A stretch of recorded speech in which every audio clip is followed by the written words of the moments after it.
Hello everyone, मैं हूँ हीना और आप देख रहे हैं लीगल परसेप्शन। आज की वीडियो में हम समझेंगे इंटरनेशनल लॉ के स्टेट सक्सेशन के टॉपिक को। तो वीडियो के लास्ट तक बने रहिएगा। लेकिन आगे बढ़ने से पहले आपके लिए एक ज़रूरी इन्फॉर्मेशन। तो अगर आपको इंटरनेशनल लॉ के नोट्स चाहिए हिंदी में और सिंपल लैंग्वेज में, तो आप इस व्हाट्सएप नंबर पर मैसेज करके केवल 150 रुपीज़ में इंटरनेशनल लॉ के नोट्स ले सकते हैं। स्टेट सक्सेशन यानी राज्य उत्तराधिकार। देखो, इंटरनेशनल लॉ में स्टेट का मतलब होता है एक कंट्री से, और सक्सेशन यानी उत्तराधिकार का मतलब ऐसे समझो कि जिस तरीके से एक पर्सन की डेथ होने के बाद उसके सारे राइट्स, उसकी लाइबिलिटीज़, सब कुछ उसके उत्तराधिकारी के पास चला जाता है, ठीक इसी तरीके से इंटरनेशनल लॉ में भी जब कोई कंट्री डिसइंटीग्रेट हो जाती है या उसकी एग्जिस्टेंस, उसकी उत्पत्ति, उसकी जो भी अस्तित्व था वो ख़त्म हो जाता है, तो दो कंट्री एक दूसरे में या फिर मर्ज हो जाती हैं, आपस में मिल जाती हैं, तो एक कंट्री का अस्तित्व बना रहता है और दूसरी का ख़त्म हो जाता है। तो वो जो पहले वाली कंट्री थी जिसका अस्तित्व ख़त्म हो गया है, उसके सारे राइट, सारे ऑब्लिगेशंस, सब कुछ चला जाता है उस दूसरी कंट्री के पास जो एग्जिस्टेंस में होती है। तो उसे बोलते हैं स्टेट सक्सेशन यानी कि राज्य उत्तराधिकार। तो स्टेट का मतलब क्या हुआ इंटरनेशनल लॉ में? एक कंट्री से। अब यहाँ पर हम सबसे पहले स्टेट सक्सेशन के ओरिजिन के बारे में समझेंगे कि इसकी उत्पत्ति कहाँ से हुई। तो अगर हम स्टेट सक्सेशन यानी राज्य उत्तराधिकार के ओरिजिन की बात करें, तो यहाँ पर इंटरनेशनल लॉ में राज्यों के उत्तराधिकार के नियमों को सबसे पहले रोमन विधि से अपनाया गया है। जो रोमन का लॉ था उससे इस जो कॉन्सेप्ट है स्टेट सक्सेशन का, इसको लिया गया है। और सबसे पहले इसकी शुरुआत की थी ह्यूगो ग्रोशियस ने, ठीक, जिसको हम इंग्लिश में ग्रोटियस भी बोलते हैं। तो ह्यूगो ग्रोशियस ने इस कॉन्सेप्ट की शुरुआत की थी और उत्तराधिकार के संबंध में लॉ के नियम को ग्रोशियस ने कहाँ से अपनाया था? रोमन लॉ से अपनाया था।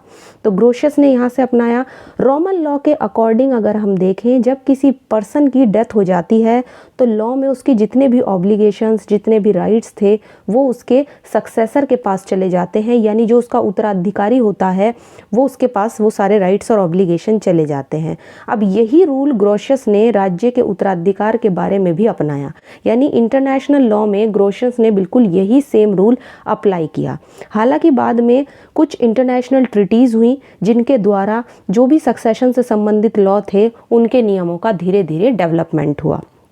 अब बात करेंगे स्टेट सक्सेशन की डेफिनेशन की, कि इसकी डेफिनेशन कहाँ दी गई है। तो अगर हमें एकदम इम्पॉर्टेंट डेफिनेशन लिखनी है तो संधियों के संबंध में राज्य उत्तराधिकार पर वियना अभिसमय 1978, यानी कि जो वियना कन्वेंशन हुआ था succession of state in respect of treaties 1978, उसमें के जो आर्टिकल 2 है, उसके आर्टिकल 2 को हमें देखना है। 2(1) में ये डेफिनेशन दी गई है कि स्टेट सक्सेशन किसे कहते हैं। तो इसके अकॉर्डिंग किसी भी क्षेत्र के अंतर्राष्ट्रीय संबंधों की जिम्मेदारी में एक राज्य के स्थान पर दूसरे राज्य का आना है। तो सिंपली वही डेफिनेशन है, यानी कि राज्य का उत्तराधिकार एक क्षेत्र में जो भी अंतर्राष्ट्रीय संबंधों की जिम्मेदारी है, एक राज्य की जगह पर जब दूसरा राज्य आ जाता है। तो सिंपली स्टेट सक्सेशन का मतलब क्या होता है कि जब एक स्टेट या तो दूसरे स्टेट में मर्ज हो जाता है, या एक स्टेट का अस्तित्व खत्म हो जाता है और उसकी जगह पर दूसरा स्टेट एग्जिस्टेंस में आ जाता है, तो उस पहले वाले स्टेट के जिसका अब अस्तित्व नहीं रहा है या जो अपना अस्तित्व खो चुका है, उसके जो भी राइट्स हैं, ऑब्लिगेशंस है, या उसकी जगह पर जो दूसरा नया स्टेट आया है उसके पास जो भी अधिकार, दायित्व या उत्तरदायित्व जो कुछ भी गया है, उसी को बोलते हैं स्टेट सक्सेशन। तो पहले स्टेट की जगह किसने ले ली? दूसरे स्टेट ने, जो उसकी जगह पे अस्तित्व में आ गया है। तो सिंपली हमें ये डेफिनेशन ध्यान रखनी है, सबसे इम्पॉर्टेंट डेफिनेशन है। वैसे कई सारे और भी हम विधि शास्त्री भी कह सकते हैं जिन्होंने इसकी डेफिनेशन दी है, जैसे ओपेनहाइम है। अगर हम ओपेनहाइम की बात करें तो उनके अकॉर्डिंग इंटरनेशनल जो भी पर्सनैलिटीज़ होती हैं या अंतर्राष्ट्रीय जो व्यक्ति होते हैं, उनका उत्तराधिकार तब होता है जब एक या एक से ज़्यादा अंतर्राष्ट्रीय व्यक्ति एक अन्य अंतर्राष्ट्रीय व्यक्ति का स्थान कुछ परिवर्तन के कारण ग्रहण कर लेते हैं। वैसे हमें सबसे इम्पॉर्टेंट डेफिनेशन अगर देखनी है तो हम वियना कन्वेंशन वाली देख सकते हैं। तो ये हुई इसकी डेफिनेशन कि स्टेट सक्सेशन की क्या परिभाषा है। अब हम डिस्कस करेंगे काइंड्स ऑफ स्टेट सक्सेशन यानी राज्य उत्तराधिकार के प्रकार की। तो ये दो तरह के प्रकार हैं इसके, यानी दो टाइप्स का होता है स्टेट सक्सेशन। एक है सार्वभौमिक उत्तराधिकार यानी यूनिवर्सल सक्सेशन, और सेकंड है आंशिक उत्तराधिकार यानी पार्शियल सक्सेशन। अगर हम बात करें सार्वभौमिक उत्तराधिकार की, तो इसका मतलब ये होता है कि जब एक स्टेट पूरी तरह से खत्म हो जाता है तो उसको बोलते हैं यूनिवर्सल सक्सेशन, यानी कि एक स्टेट पूरी तरह से दूसरे स्टेट में मिल जाता है। अब चाहे तो वो दूसरा स्टेट उस पर जीत हासिल करके ऐसा करे, या फिर वो स्टेट जो मिल रहा है दूसरे में उसने अपनी इच्छा से ऐसा किया हो। ठीक, तो जब किसी स्टेट के दो या दो से ज़्यादा हिस्से हो जाते हैं, ठीक, दो पार्ट में बट गया कोई भी स्टेट है, उनमें से हर हिस्से का अपना अलग अलग इंटरनेशनल लेवल पे जो है एग्जिस्टेंस होता है।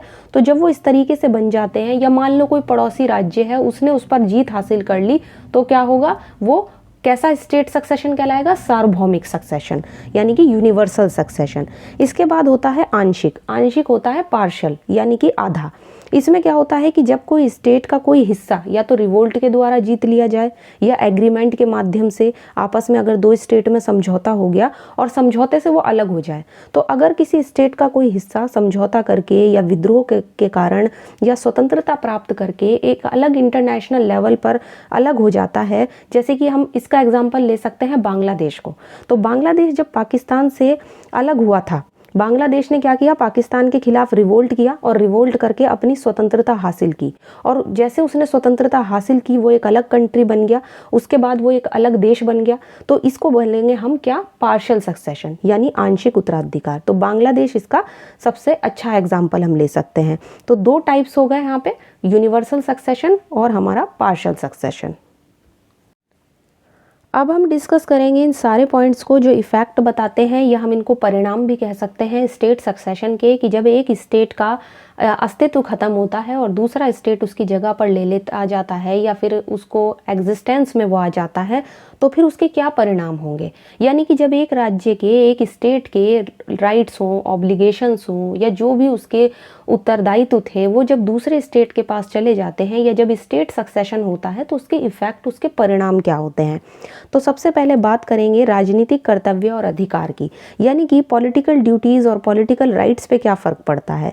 तो यहाँ पे बताया गया है कि जब एक राज्य उत्तराधिकार के द्वारा दूसरे राज्य की जगह ले लेता है, तो ऐसे में जो पहले वाला राज्य के जो भी राजनीतिक कर्तव्य, जो भी अधिकार थे, वो उस दूसरे वाले राज्य को नहीं मिलते हैं। ठीक, जब किसी राज्य का किसी दूसरे राज्य में मर्ज हो जाता है, मतलब दो राज्य आपस में विलय हो जाते हैं, तो क्या होता है, पहले वाला जो स्टेट था जो दूसरे स्टेट में विलय हुआ है, उसका जीवन खत्म हो जाता है, मतलब उसकी एग्जिस्टेंस खत्म हो जाती है। तो उसके साथ साथ उसके जो भी पॉलिटिकल राइट्स थे, जो भी ड्यूटीज़ थी, वो भी खत्म हो जाएगी। दूसरे वाला स्टेट ना तो उन ड्यूटीज़ को पूरा करेगा, ना उसके पास उसके कोई पॉलिटिकल ऐसे तरीके के कोई राइट्स आएंगे। नेक्स्ट है लोकल राइट्स एंड ड्यूटीज़। अब लोकल राइट्स एंड ड्यूटीज़ का क्या हाल है कि जब किसी स्टेट का सक्सेशन दूसरे स्टेट के पास जाता है, तो यहाँ पे इंटरनेशनल लॉ की अगर हम बात करें, तो यहाँ पे लोकल राइट्स और ड्यूटीज़ के मामले में भी सक्सेशन होता है। जैसे कि यहाँ पे क्या क्या आ सकता है लोकल राइट्स और ड्यूटीज़ में, जैसे लैंड है ना, नदियाँ हैं उस पहले वाले स्टेट की, या वहाँ की सड़कें हैं, रेल है, ट्रेन वगैरह हैं, तो उन सब की जो भी वहाँ की लोकल चीज़ें थी, उनके मामले में जो भी राइट्स और जो भी उत्तरदायित्व हैं, उनकी शुरुआत होती है। तो इसके अकॉर्डिंग वो जो पहले वाले राज्य की जो भी लैंड थी, नदियाँ थी, या जो भी उसके लोकल राइट्स या ड्यूटीज़ थी, वो सब उनके मामले में नए स्टेट के पास चली जाती है। वो तो ख़त्म नहीं हो सकती, लैंड भी वहीं रहेगा, नदी वगैरह है वो भी वहीं पर रहेगी, तो वो जो दूसरा स्टेट जो एग्जिस्टेंस में आया है पहले वाले की जगह, उसके पास वो सब चली जाएगी। नेक्स्ट है पब्लिक डेट, यानी कि जो लोक ऋण वगैरह हैं, पब्लिक का जो भी कर्ज वगैरह है, वो क्या होगा। तो इस केस में पहले वाले स्टेट ने जो भी कर्ज वगैरह लिए थे, वो उस स्टेट के विवेक पर छोड़ दिया जाएगा जो भी उसकी जगह पर आया है, यानी कि जो स्टेट एग्जिस्टेंस में आया है उसको पे करे या ना करे, वो उसके विवेक पर छोड़ दिया गया है। नेक्स्ट है कॉन्ट्रैक्ट। अगर पहले वाले स्टेट ने कोई कॉन्ट्रैक्ट वगैरह है किए हैं, तो उसका क्या होगा।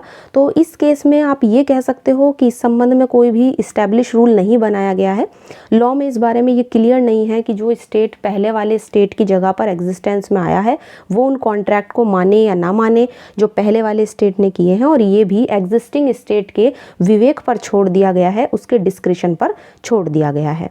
बात करते हैं लॉ की, यानी कि विधि की।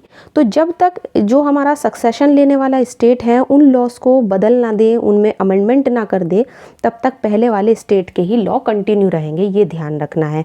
तो लॉ जो है वो चलता रहेगा पहले वाले स्टेट का ही, जब तक जो न्यू स्टेट उसकी जगह पर आया है वो उसमें बदलाव ना कर दे। नेशनैलिटी की अगर बात करें तो सिटीजन्स को यहाँ पे टाइम दिया जाएगा कि उन्हें कौन से स्टेट की नेशनैलिटी रखनी है। अब क्योंकि पहले वाला स्टेट तो ख़त्म हो गया है, तो उसकी जगह पर यही होगा कि वो एग्जिस्टेंस स्टेट की ही वो नेशनैलिटी रखें। अगर हम बात करें विदेश में स्थित संपत्ति के उत्तराधिकार की, यानी succession to property in foreign, जो भी हमारे स्टेट्स में प्रॉपर्टी है, तो जूरिस्ट के अकॉर्डिंग यहाँ पे ये कहना है कि जब एक नया स्टेट एग्जिस्टेंस में आता है तो फॉरेन स्टेट में जो भी उसकी फॉर्मर स्टेट यानी पहले वाले राज्य की जो भी प्रॉपर्टी वगैरह है वो उसका ऑलरेडी उत्तराधिकारी बन जाता है। यानी पहले वाले स्टेट ने विदेश में अगर कोई भी प्रॉपर्टी वगैरह अपनी रखी है तो उसका पहले से ही ऑलरेडी कौन बन जाएगा उसका उत्तराधिकारी, जो एग्जिस्टेंस में आया है।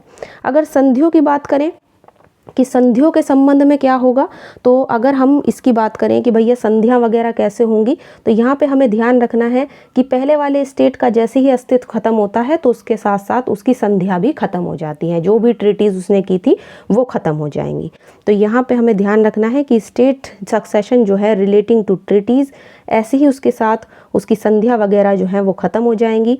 और यहाँ पर इस चीज़ को हमें ध्यान रखना है कि ये सारे इंपॉर्टेंट पॉइंट्स थे कि क्या इफ़ेक्ट होगा एक स्टेट सक्सेशन का। तो जब एक स्टेट का सक्सेशन वाला ये कॉन्सेप्ट आता है तो इसमें हमें इसके इफ़ेक्ट भी पता होने चाहिए कि जब एक पहले वाले स्टेट की जगह पे कोई नया एग्जिस्टिंग स्टेट अपनी जगह लेता है, उसके राइट्स ऑब्लिगेशन लेता है, तो वो किन किन चीज़ों से बाध्य होता है और किन किन चीज़ों से बाध्य नहीं होता है। तो आज की वीडियो में हमने समझा है स्टेट सक्सेशन के टॉपिक को। आई होप आपको आज की वीडियो अच्छी लगी होगी। वीडियो अगर अच्छी लगी है तो इसको लाइक कर दीजिए, ज़्यादा से ज़्यादा शेयर कीजिए, और आप चाहो तो हमें टेलीग्राम पे ज्वाइन कर सकते हो।